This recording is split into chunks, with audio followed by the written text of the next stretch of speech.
खजुराहो। खजुराहो वह नाम जो आपके दिमाग में एक बिजली की तरंग उत्पन्न करता है। किसी जमाने में वहाँ सैकड़ों मंदिरों का समूह था, परंतु आज वहाँ कुछ ही मंदिर नजर आते हैं। कहाँ गए वो समूह जो पहले वहाँ पर थे? खजुराहो में पहले क्या था? क्या वह शिक्षा का केंद्र था? कौन सी शिक्षा दी जाती थी और क्या था वहाँ पर? यह जानने के लिए हमारे इस चैनल को लगातार देखते रहे। जब समस्त संसार गहन अंधकार में खोया हुआ था, तब भारत ही एक ऐसा देश था जहाँ शिक्षा के अनेक केंद्र थे, जहाँ भिन्न भिन्न प्रकार की शिक्षा दी जाती थी, जिसमें खजुराहो भी प्रमुख था।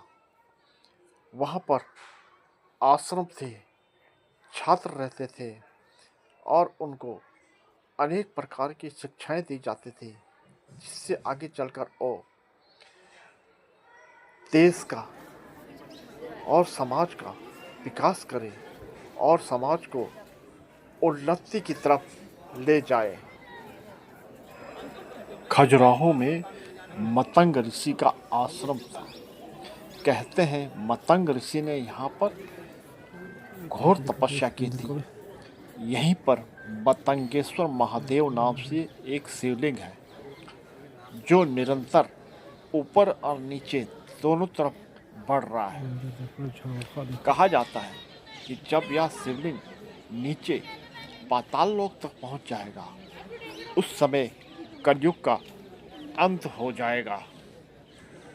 जीवन में 4 पुरुषार्थ माने गए हैं: धर्म, अर्थ, काम और मोक्ष। व्यक्ति को जीवन में सफलता प्राप्ति के लिए इन चारों पुरुषार्थों को करना पड़ता है। इनमें प्रमुख काम, धर्म और अर्थ के बाद काम तीसरे नंबर पर आता है। इसकी शिक्षा दी जाती थी, जिसके बिना जीवन अधूरा है और व्यक्ति आगे नहीं बढ़ सकता। इसकी पूरी जानकारी यहाँ पर दी जाती थी। इसके अलावा यहाँ विज्ञान, रासायन विज्ञान, इतिहास और धर्मशास्त्र से संबंधित चारों वेदों का ज्ञान, जड़ी बूटियों का ज्ञान आदि दिया जाता था। लेकिन आक्रांताओं ने यहाँ पर आकर इन सबको नष्ट कर दिया और इस क्षेत्र में आग लगा दी और सारे आसपास के सभी लोगों को भगा दिया और मार डाला। अनेक मंदिरों को नष्ट कर दिया गया और ज्ञान के इस केंद्र को नष्ट कर दिया गया। इसके कई दशकों बाद भारत में ब्रिटिश हुकूमत यानी अंग्रेजों का शासन आया और यह इलाका वीरान हो चुका था। चारों साइड जंगल हो गया था और इस वीराने में यह मंदिर समूह खो गया था।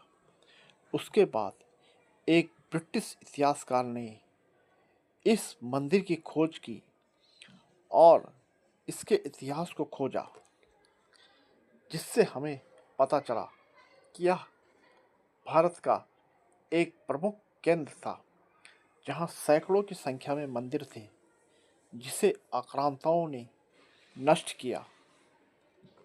अब इसे पुरातत्व विभाग द्वारा संजो कर रखा गया है और इसकी देखरेख भारतीय पुरातत्व विभाग ही करता है। आप यहाँ जाएं और इस मंदिर को ध्यान से देखें और घूमें और वहाँ भगवान शिव का मंदिर, उसके भी दर्शन करें और शिवलिंग को देखें कि जो साल दर साल ऊपर और नीचे दोनों तरफ से बढ़ रहा है।